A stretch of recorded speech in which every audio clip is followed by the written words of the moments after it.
नारायणपुर गांव की वो ठंडी और स्याह शाम थी। चारों तरफ कोहरा फैला हुआ था और ठंडी हवा हड्डियों तक चुभ रही थी। गांव के लोग कहते थे कि इस जगह पर आज भी कई ऐसे राज हैं जिनका सामना हर कोई नहीं कर सकता।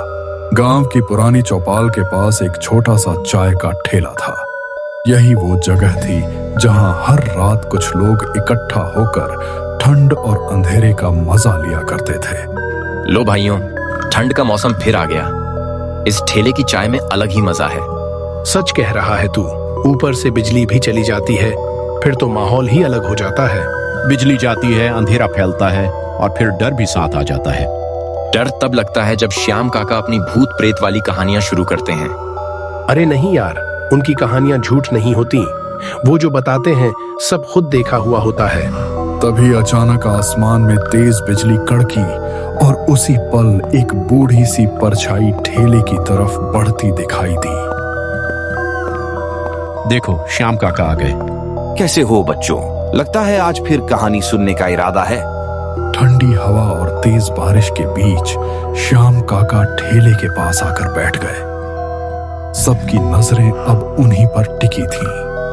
काका, आज कोई सच्चा किस्सा सुनाइए, ऐसा जो रूह तक हिला दे। श्याम काका ने चाय का घूंट लिया, आसमान की तरफ देखा और भारी आवाज में बोले, आज मैं तुम्हें अपनी जिंदगी का सबसे डरावना सच सुनाने वाला हूँ। श्याम काका की आवाज में अचानक एक अजीब सी गंभीरता आ गई। ठेले के चारों तरफ सन्नाटा छा गया। बारिश की बूंदें टीन की छत पर गिर रही थीं और आग की लौ तेज हवा में कांप रही थी। ये बात उस वक्त की है जब मैं जवान था और शहर में नौकरी करता था।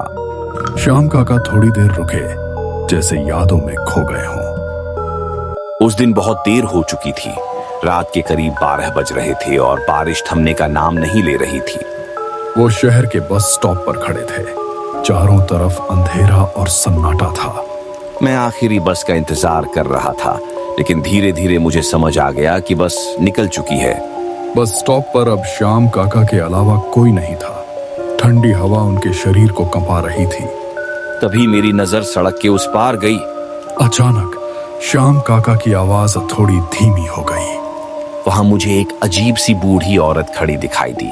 उसका शरीर झुका हुआ था और वो मुझे ही घूर रही थी। काका, सच में बूढ़ी औरत? हाँ बेटा, लेकिन अगले ही पल जब आसमान में बिजली कड़की, तेज चमक के साथ पूरा इलाका रोशनी से भर गया। जब दोबारा देखा तो वो बूढ़ी औरत वहां नहीं थी। फिर श्याम काका ने गहरी सांस ली। मैं सोच ही रहा था कि ये मेरा वहम है, तभी किसी के कदमों की आहट सुनाई दी। बारिश के बीच एक लड़की बस स्टॉप की तरफ बढ़ रही थी। लाल साड़ी पहने, बिल्कुल अकेली। आप ठीक तो हैं?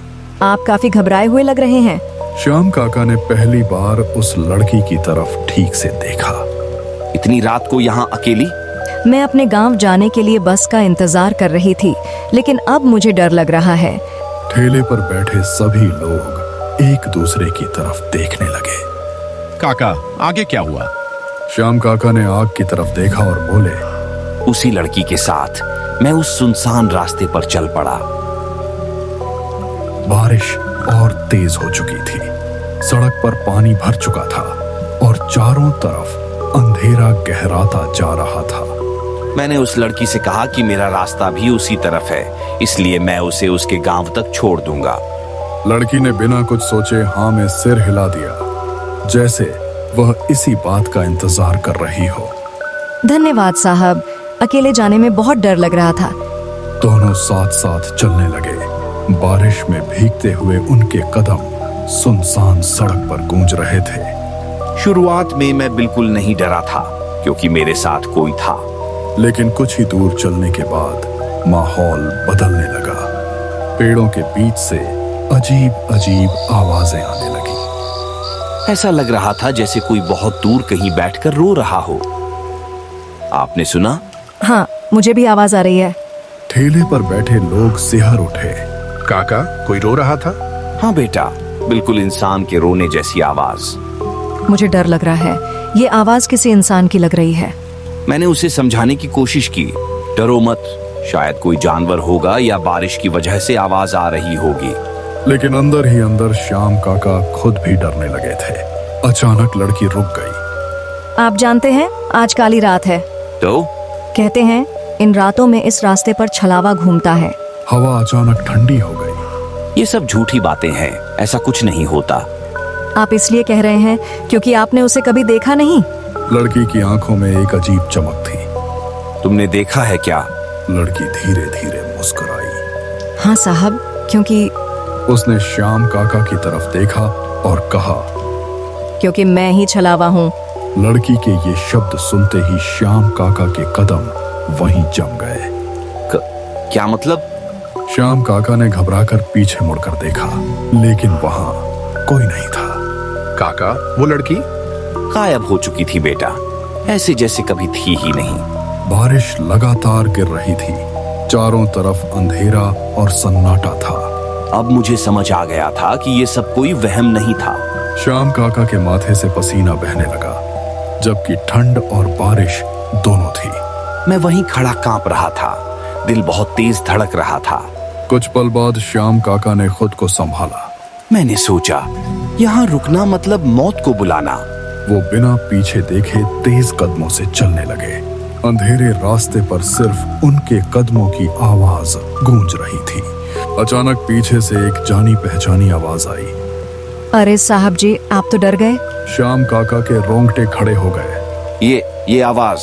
उन्होंने धीरे धीरे पीछे मुड़कर देखा। वो लड़की फिर से वहीं खड़ी थी, बिल्कुल पहले जैसी। इतना डर क्यों गए? मैं तो बस मजाक कर रही थी। श्याम काका की सांसें तेज हो गईं। ऐसे मजाक मत किया करो, रात में डर लग जाता है। लेकिन आप तो कह रहे थे कि आपको डर नहीं लगता। श्याम काका कुछ नहीं बोल पाए। दोनों फिर से चुपचाप चलने लगे, लेकिन श्याम काका को अब हर कदम पर डर महसूस हो रहा था। अच्छा बताइए, क्या अब भी आपको लगता है कि छलावा कुछ नहीं होता? श्याम काका ने कोई जवाब नहीं दिया। बारिश अब और तेज हो चुकी थी। सड़क कीचड़ से भर गई थी और चारों तरफ पेड़ों की डरावनी परछाइयां हिल रही थी। श्याम काका और वो लड़की बिना कुछ बोले आगे बढ़ते जा रहे थे। मुझे लग रहा था ये रास्ता कुछ जाना पहचाना सा है। कुछ दूर चलने के बाद श्याम काका रुक गए। अरे, हम इस जगह से तो पहले भी गुजर चुके हैं। चारों तरफ देखा, लेकिन सब कुछ एक जैसा ही लग रहा था। ये रास्ता गोल गोल घूम रहा था, जैसे कोई हमें भटका रहा हो। श्याम काका ने लड़की की तरफ देखा। अभी बहुत दूर है साहब जी। उसकी मुस्कान अब पहले जैसी नहीं थी। तुम्हें इस रास्ते का बहुत पता लगता है। हाँ, मैं यहाँ रोज आती जाती हूँ। श्याम काका के दिल की धड़कन तेज हो गई। इतनी रात को अकेले? मुझे डर क्यों लगेगा, क्योंकि मैं अकेली नहीं होती। अचानक लड़की रुक गई। आप थक गए हैं साहब जी? नहीं, बस घबराहट हो रही है। तभी लड़की की आवाज फिर बदली। आप जानते हैं यहाँ से कोई वापस नहीं जाता। श्याम काका के पैरों तले जमीन खिसक गई। ये क्या कह रही हो? लेकिन जब उन्होंने पीछे देखा, वो लड़की फिर से गायब थी। अरे, कहाँ गई? श्याम काका ने चारों तरफ आवाज लगाई, लेकिन सिर्फ बारिश की आवाज आई। अब उन्हें पूरा यकीन हो चुका था, वो किसी छलावे के फंदे में फंस चुके थे। अब श्याम काका बिल्कुल अकेले थे। अंधेरी सड़क, तेज बारिश और चारों तरफ फैला सन्नाटा, सब कुछ और डरावना हो चुका था। वो तेज तेज कदमों से आगे बढ़ने लगे।